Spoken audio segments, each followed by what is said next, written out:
Brody Geeks proudly presents Marvel's What If Ultron.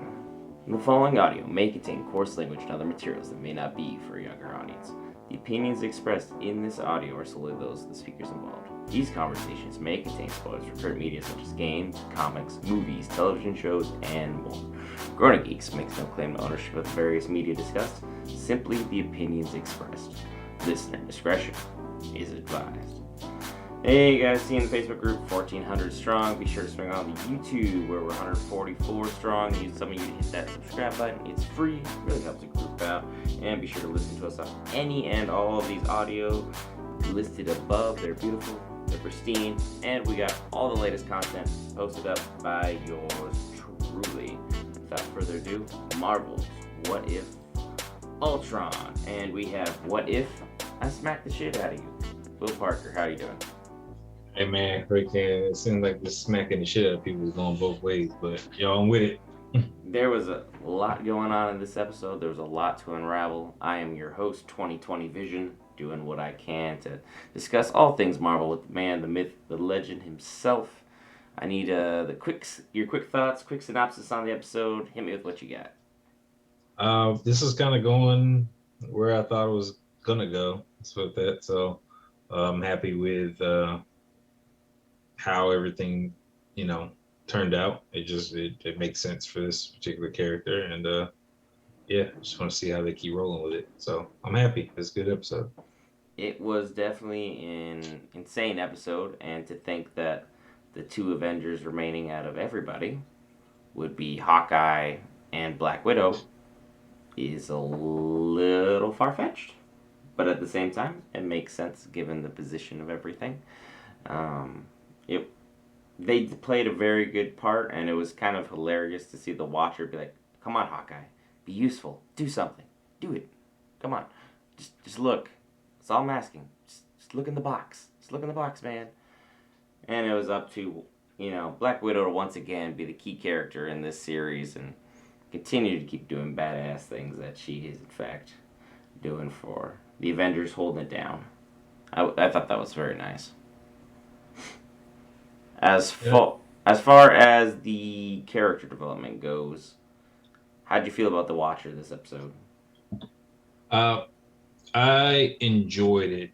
So that I think that the Watcher, who has been, maintaining his, non-interference status, so that for the episodes, and just kind of silently, kind of being that cheerleader in the back, so that I thought it was good when this got to the point where he has no other recourse at this point and stuff like that.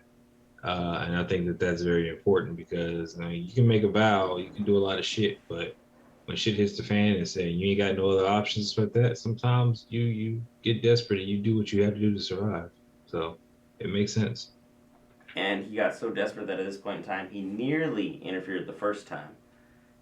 Now, him and the evil Doctor Strange from the earlier episode are going to be all up in this timeline, interfering with all sorts of things. So there was a huge payoff for evil slash redeemed Doctor Strange to make an appearance, make something happen, see where that goes. Because now I have no idea where we're going with next week's episode. Is it will be a continuation? Will they throw us a curveball? We don't know. There was so much good stuff happening in this episode. This would probably be the pinnacle of the series. I mean, there was never a moment where I was just sitting there, just disinterested in this episode. To see Ultron the way he should have been, the way he should have been done, and really, really redeeming a character that ultimately got the worst Avengers movie of the three put out there. To have him finally have cemented a place where the comics really hold him as one of the Marvel's true big bads. It was a really good payoff. Would you agree with that synopsis of events? I mean, I always wanted to see how things go. You remember Ultron's a freaking supercomputer. Like he can go through so many lines of code in a nanosecond. So it's good to see that, he's getting his recognition. He's immediately like, oh, what are these stones? Because the stones were referenced in several different Avengers movies and stuff like that. So for him to immediately be able to pull up every bit of history that he knows and stuff like that about whatever was documented and stuff like that, and then just know, okay, I got these, I'm going to use them, and then start building that consciousness to that higher level.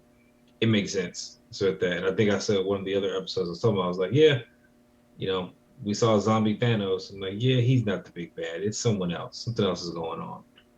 And sure enough, here we got, him showing up and just kind of wrecking shop with everybody, including Thanos himself. Just okay, on the business. So I kind of want to see where he's going to go and how he's going to be utilized kind of going forward. Is he still going to remain be the big bad, or are they going to throw something else on top of that? I don't know. But as far as characters and stuff go, yeah, I think it's going to be a lot of pull for the different characters. So I think even Killmonger's got a chance to probably redeem himself with the world at stake the way it is, the multiverse at stake the way it is. So I don't know. We'll see.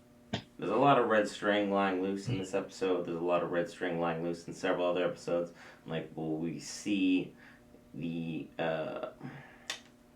Captain America that was Linda Carter? Will we see, T'Challa come forward as Star-Lord? Will we be able to see Party Thor redeem himself? Like, there's a really, really ragtag group of Avengers that could really, really come together if they decide to link up all these episodes into one true ultimate conclusion and some payoff that they had, like where they had Doctor Strange at work here. And they basically have their own Avengers squad ready to go.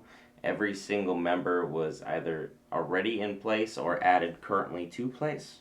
So they could definitely have some sort of ultimate team up for an ultimate payoff for this series.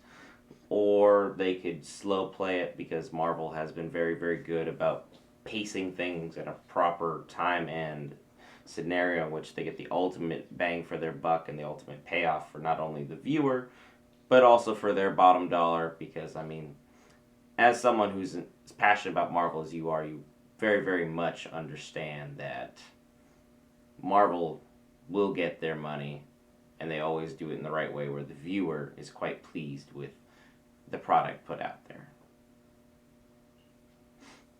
I do believe so. I do believe so. I wanted to see what they're going to do. I said because we know that there's a chance that they could go and do a second season with this, which has already been speculated. So I just wonder if they're going to leave us on a cliffhanger or not. They've been known to throw a wicked curveball from time to time, so who really knows? And while this episode was super, super action packed, I don't really feel like there's a lot more to discuss. In the scenario with what if, there's just too many what ifs for us to break down, for us to discuss. I mean, we both loved the episode. We both wanted more of the episode. We're kind of sitting here doing the old druggie, scratch your neck, tap your wrist, like, is it next Tuesday already? Because I need some more what if. Yeah, I need to see Watcher throw some hands again. Like, I'm with it.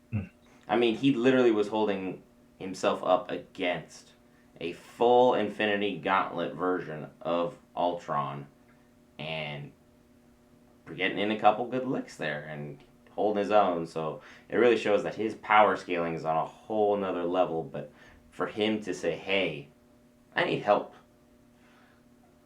I don't even think it's too much that I need help like that. So with that, I think it's more he's still trying his best not to interfere as much. Like he had no choice but to defend himself because he was interfered with. It wasn't him interfering; he was interfered with.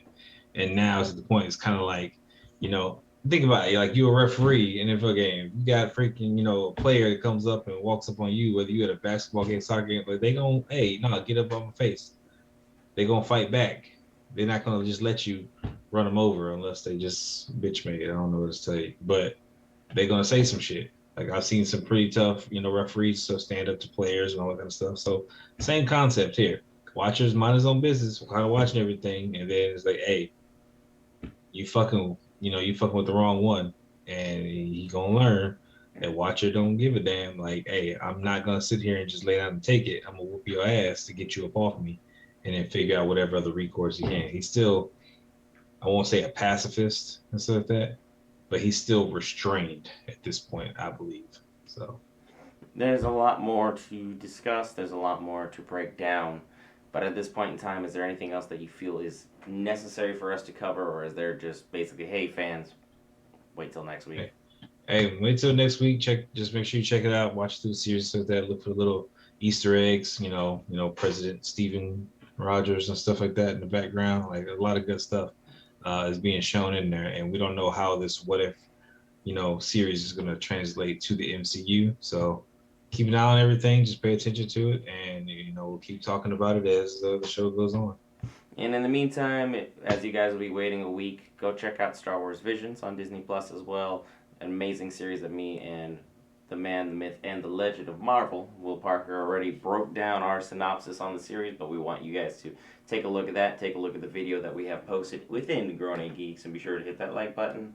Be sure to hit that beautiful red subscribe button. It's free, really helps the algorithm out. And be sure to leave your comments on anything you feel we missed out and anything that we did not touch upon that you guys themselves wanted to talk about. So without further ado, we have What If I Smack the Shit Out of You. Will Parker, thank you for your time, sir. Of course. And me, 2020 Vision, just trying to run the show, trying to keep some questions going, just seeing how everything is rolling within Marvel's beautiful cinematic universe. As one of our usual trio members would say, who's probably fast asleep right now, holding his Batman, probably plushie,